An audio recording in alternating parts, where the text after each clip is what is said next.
40장까지 읽었습니다. 오늘도 어려운 상황 속에서 주 앞에 달려 나오신 여러분들에게 다른 날보다 더 큰 은혜 베푸시기를 원합니다. 사실 우리 육체를 같이 이렇게 태풍이 강력하게 올라오고 또 코로나는 점점 심해지고 그래서 안 갔으면 좋겠다 하는 그러한 마음도 있을 거예요. 그러나 이 어려움 속에서도 주 앞에 달려 나와서 에스겔과 같이 하나님 앞에 하나님의 뜻을 전하면서 하나님의 뜻을 알고자 하는 그러한 우리들에게 더 귀한 은혜 베푸실 줄 믿습니다. 태풍이 올라와서 웬만한 그러한 태풍보다도 아주 강력하답니다. 2000년대에 들어와서 가장 강력하대요. 인천대교로 지나가는 차들도 이제 막고 그래야 된답니다. 너무 위험하고 그래서 코로나도 참 이렇게 막 기승을 부리는데 거기에다가 이번에는 장마, 폭우, 그냥 산사태 이런 것도 내리고 그 다음에 태풍까지 올라오니까 얼마나 우리의 마음을 힘들게 하는지 몰라요. 그러나 하나님은 분명히 여기도 뜻과 섭리가 계셔서 더 좋게 하신 하나님의 역사가 있게 될 줄 믿습니다. 우리는 언제든지 더 좋게 하시는 하나님, 그분을 바라보고 달려가요. 이게 그리스도인입니다. 소망 중에 달려가는. 에스겔, 이사야, 예레미야, 에스겔, 다니엘 모든 성경은 아무리 힘들고 어려워도 그것을 다시 딛고 일어서서 승리하는 장면을 보여줍니다. 포로로 잡혀가는 게 끝이 아니라니까요. 다시 회복시키셔서 옛 땅으로 돌아와서 하나님이 주시는 은혜와 복을 받고 물된 동산같이 되어서 생육하고 번성하고 땅에 충만하고 엄청난 복받은 하나님의 자녀로 만드시려고 하는 것이 하나님의 뜻이요 하나님의 섭리입니다. 하나님은 오늘도 우리를 힘들게 어렵게 하려고 하시는 분이 아니에요. 예레미야가 3장 33절에 주께서 인생으로 고생하며 근심하게 하심이 본심이 아니시로다 이렇게 말씀합니다. 그래서 주님이 말씀하시는 대로 순종하는 법을 가르치고 배워서 익혀서 하나님의 뜻대로 하나님 말씀대로 순종해서 복받는 삶을 복받는 하나님의 백성 되게 하는 것이 하나님의 섭리라는 거죠. 그래서 하나님께서 인생의 채찍, 인생의 막대기로 삼았던 이스라엘을 대적하고 멸망시켰던 그 나라들을 다 징계하십니다. 하나님의 관심은 이스라엘, 하나님이 택한 선택한 백성들에게 있지 다른 백성에게 있지 않습니다. 그래서 오늘 본문 39장에도 침략자 곡은 곧 멸망하리라고 하는 말씀을 하십니다. 39장 갑니다. 그러므로 인자야 너는 곡에게 예언하여 이르기를 주 여호와께서 이같이 말씀하시되 로스와 메섹과 두발왕 고가 내가 너를 대적하여 너를 돌이켜서 이끌고 북쪽 끝에서부터 나와서 이스라엘 산 위에 이르러 네 활을 쳐서 네 왼손에서 떨어뜨리고 네 화살을 네 오른손에서 떨어뜨리리니 손에서 무기를 떨어뜨리면 그 다음부터는 다 죽을 수밖에 없죠. 내가 할 수 있는 게 없으니까. 4절 너와 네 모든 무리와 너와 함께 있는 백성이 다 이스라엘 산 위에 엎드려지리라. 내가 너를 각종 사나운 새와 들짐승에게 넘겨 먹게 하리니 다 멸망시키고 짐승에게 먹이가 되게 한다. 내가 빈들에 엎드러지리라. 이는 내가 말하였음이니라. 주 여호와의 말씀 빈들에 다 엎드려지리라. 객사하는 거죠. 개죽음하는 겁니다. 내가 또 불을 마곡과 및 섬에 평안히 거주하는 자에게 내리리니 내가 여호와인 줄을 그들이 알리라. 오직 하나님은 하나님 되시려고, 하나님의 백성은 하나님의 백성 되게 하시려고, 하나님을 모르는 자들은 하나님이 계시다는 것을 알게 하기 위해서, 내 백성은 내가 다스린다는 것을 깨우치기 위해서 하나님이 이러한 징계, 하나님이 또한 이러한 은혜, 복을 주시기를 원하신다는 것을 아주 명명백백하게 말씀하고 있습니다. 7절도 보지요. 내가 내 거룩한 이름을 내 백성 이스라엘 가운데 알게 하여 다시는 내 거룩한 이름을 더럽히지 아니하게 하리니 내가 여호와 곧 이스라엘의 거룩한 자인 줄을 민족들이 알리라. 어제 저녁에도 말씀드렸어요. 거룩이라는 말은 카도시, 칼로 도려낸 듯하다 하는 카도시인데 이것은 구별하다, 분리하다라는 의미가 있습니다. 세상 사람들과 너희는 구별된 백성이다. 세상 사람들과 너희는 분리된 백성이다. 그래서 너희는 세상 사람들과 같이 살지 말고 하나님의 말씀을 따라 살아라. 그래야 복된 삶을 살 수 있다. 계속해서 이거 말씀하시는 거예요. 8절 주 여호와의 말씀이니라 볼지어다 그날이 와서 이루어지리니 내가 말한 그날이 이날이라. 우리는 모르지만 하나님은 그날을 이미 다 예비하고 계십니다. 그날을 준비하고 계십니다. 때가 가까워옴을 계속해서 말씀합니다. 그날까지 참고 기다리며 소망 중에 달려가라는 것입니다. 이게 믿음의 사람이라는 거죠. 믿음의 사람. 하늘의 소망만 가지고 있으면 어떠한 환난과 역경도 어려움도 능히 이길 수 있다는 것입니다. 그래서 이렇게 막과 마곡은 다 징계하고 멸망되리라 하지만 이스라엘에게는 계속 회복의 말씀을 주십니다. 21절 가겠습니다. 21절 내가 내 영광을 여러 민족 가운데 나타내어 모든 민족이 내가 행한 심판과 내가 그 위에 나타낸 권능을 보게 하리니 그날 이후에 이스라엘 족속은 내가 여호와 자기들의 하나님인 줄 알겠고.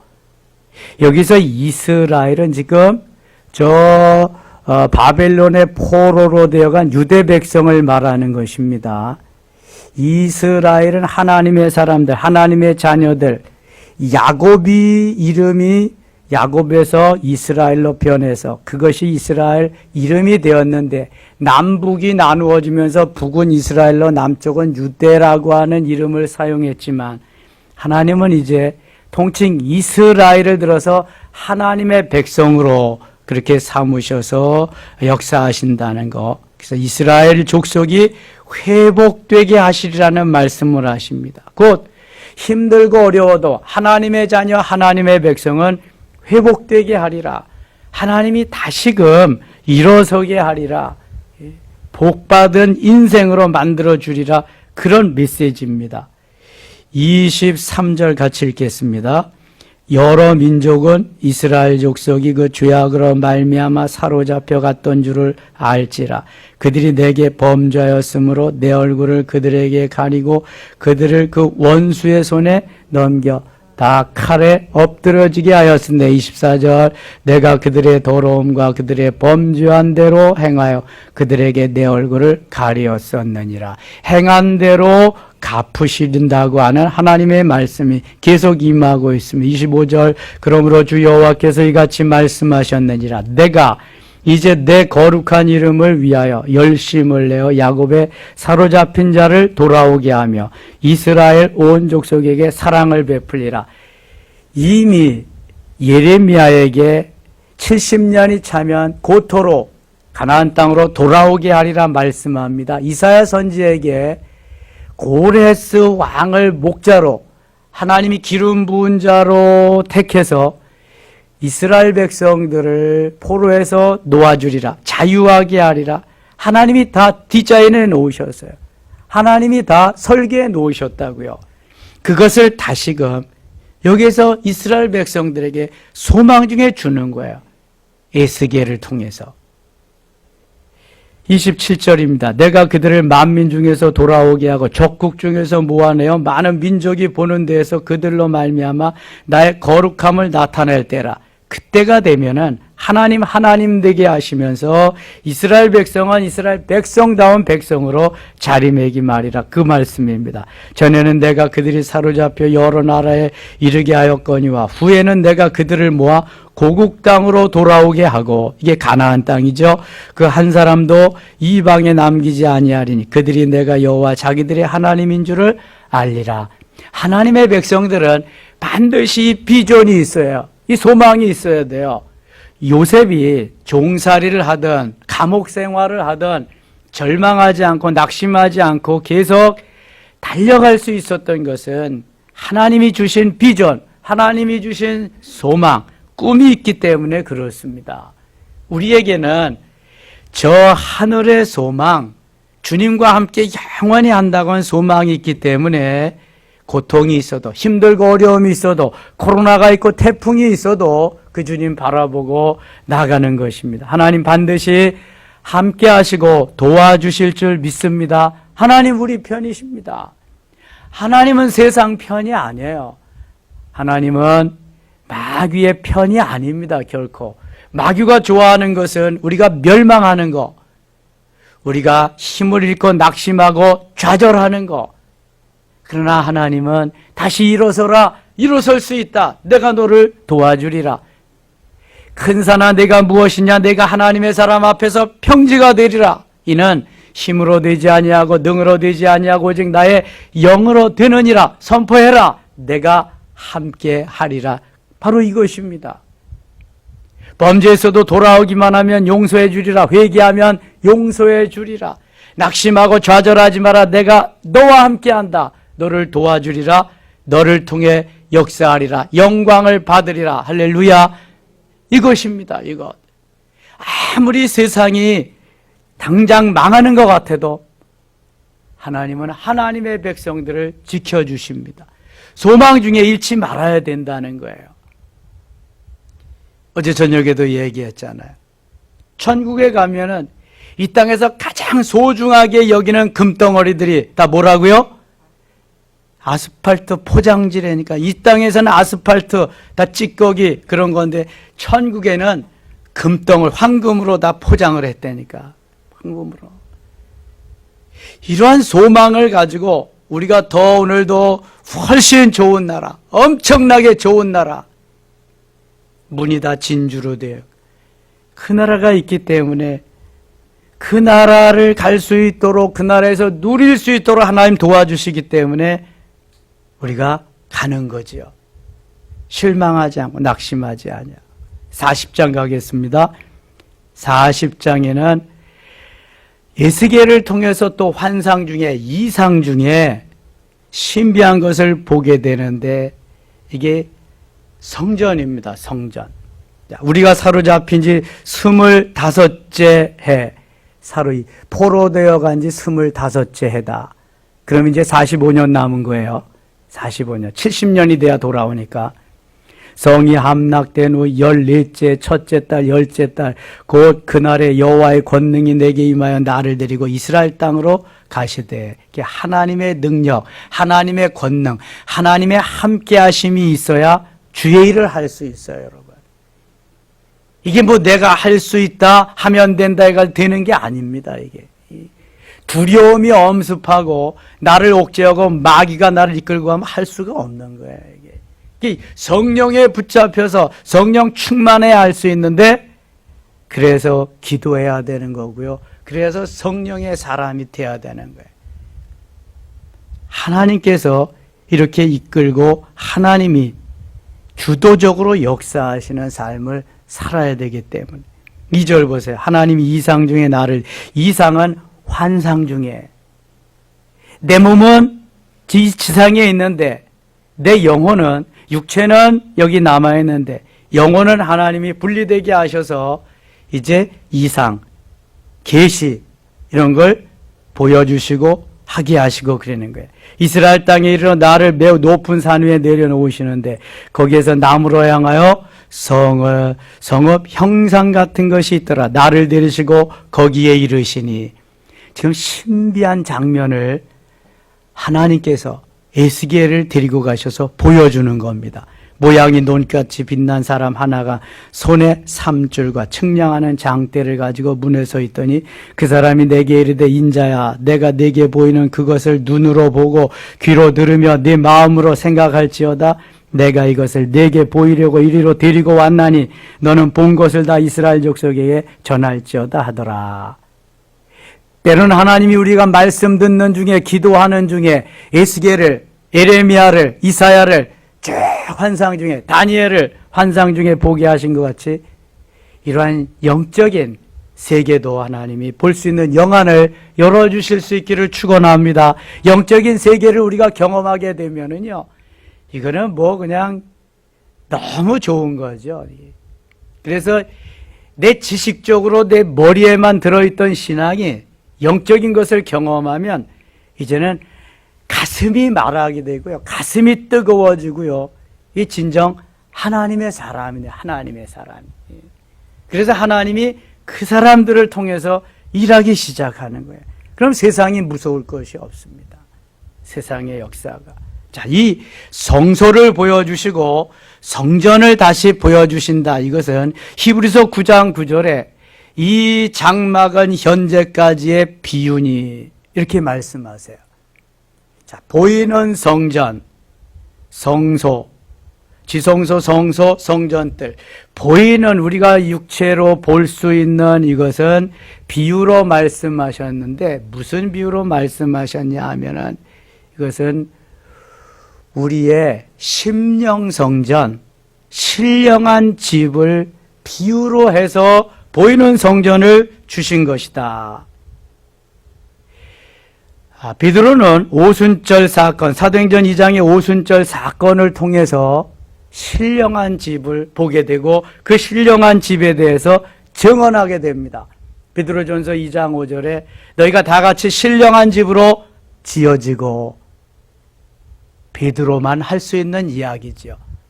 사도행전 9장에서 성령 충만을 받고 변화되고 사울이 바울된 사도 바울을 통해서 고린도전서 3장 16절에서 심령성전을 말합니다. 너희가 하나님의 성전인 것과 성령이 너희 안에 거하시는 것을 알지 못하느냐. 이건 엄청난 고백입니다. 우리가 하나님의 성전이라는 거예요. 영, 혼, 몸. 영은 지성소, 혼은 성소, 몸은 성전들. 신비하잖아요. 이게 두 부분으로 영을 영혼으로, 혼과 몸을 육체로. 하나님께서 그래서 영이 주인이고 영혼이 주인이기에 우리의 영혼 안에 와서 거하신다는. 그게 영적인 세계를 모르면은 우리가 하나님을 알 수 없는 거예요, 이게.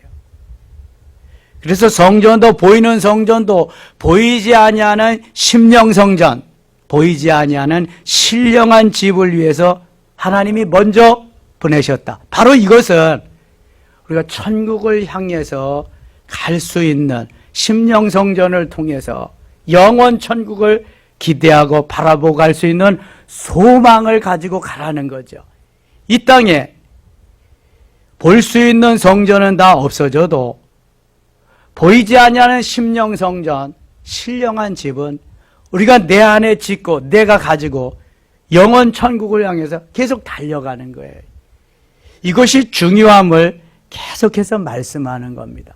신령한 집은 심령성전을 어떻게 건축하냐? 말씀이 재료고요. 은사가 도구입니다. 그리고 하나님이 말씀하시는 대로 순종해서 방법은 순종해서 지어지는 것입니다. 말씀이 재료라 그래서 하나님의 말씀이 하나님이시니까. 그런데 우리에게 가지가지 은사들을 주십니다. 기초적인 게 하늘의 언어, 방언이잖아요. 그걸 가지고 그것이 도구가 되어서 도구입니다. 이걸 인정하지 아니하면 신령한 집으로 지어질 수 없는 거예요. 하나님이 말씀하신 대로 순종하면서 지어져서 삼위일체 하나님이 내 안에 와서 내주할 수 있도록, 거하실 수 있도록, 그 삼위일체 하나님과 영원히 함께하면서 이것이 세상의 종말이 되고 나의 개인의 종말이 될 때 하늘나라까지 이어질 수 있도록 그거 만들어 주시기 위해서 했다는 거예요. 그래서 계속해서 하나님이 이거 보여주시고 말씀하시는 거예요. 제자들 중에서 오순절 사건에 변화받은 베드로에게, 사도행전 9장 다메섹 도상에서 변화받은 사도 바울에게 이렇게 두 가지를 말씀하셨다는 건 얼마나 엄청난 일인지 몰라요. 그래서 사도행전 1장부터 12장까지의 주역이 베드로고요, 사도행전 13장부터 마지막 28장까지의 주역이 사도 바울이에요. 여러분 희한하지 않아요? 너무 희한한 거예요. 이거는 성령께서 얼마나 그래서 신령한 집으로, 심령성전으로 우리가 지어져서 만들어져야 함이 중요한 것을 말씀하는데, 여러분 이것을 아는 그리스도인이 얼마나 돼요? 별로 또 머리에 눌치를 누려고 하자 머리에 안 넣으니까 가슴에까지 와서 지어질 리도 없고, 하나님은 오늘도 우리에게 보이는 것보다 더 중요한 것이 있는데 보이지 않는 것, 하나님이 안 보이시잖아요. 공기도 안 보이잖아요. 보이지 않는 건 엄청난 값어치가 있어요. 엄청난 것은 근데 값으로 먹일 수가 없어요. 신령한 집도 마찬가지입니다. 뭐 32평 아파트가 5억이다 6억이다 뭐 강남은 10몇억이다. 신령한 집은 100몇십억 수천억으로도 먹일 수가 없어요. 이거는 엄청난 거예요. 이거는 하나님이 계속 이거 말씀하시기 위해서 우리에게 오늘도 비전을 가지시고 소망을 가지시고, 코로나 때문에 힘들어도, 태풍이 올라와서 힘들어도 소망 중에 달려간 반드시 승리는 우리의 것인 줄 믿습니다. 기도합니다. 하나님 아버지 고맙습니다. 이 새벽도 부르셨습니다. 에스겔과 같이 영의 눈이 열리게 하시며 신령한 것을 경험할 수 있도록 은혜 베풀어 주소서. 하나님이 영이십니다. 하나님이 신령한 역사를 우리에게 보여주십니다. 경험하게 하여 주시옵소서. 험난한 세상 이기게 하시고 태풍이 올라오는데 하나님이여 잘 견디게 하여 주시고 금방 또 지나갑니다. 역사하여 주시고 우리 섬김의 가족들 가는 곳마다 확진자 만나지 않게 하소서. 이제 또 출근해야 되는데 사업장에 갈 때 하나님 지켜주소서. 우리 자녀들로부터 어르신까지 모두 천군 천사번을 지키시고 인도하시고 도우시고 속히 코로나가 종식되게 하여 주시옵소서. 교회 예배가 정상화되게 하여 주시옵소서.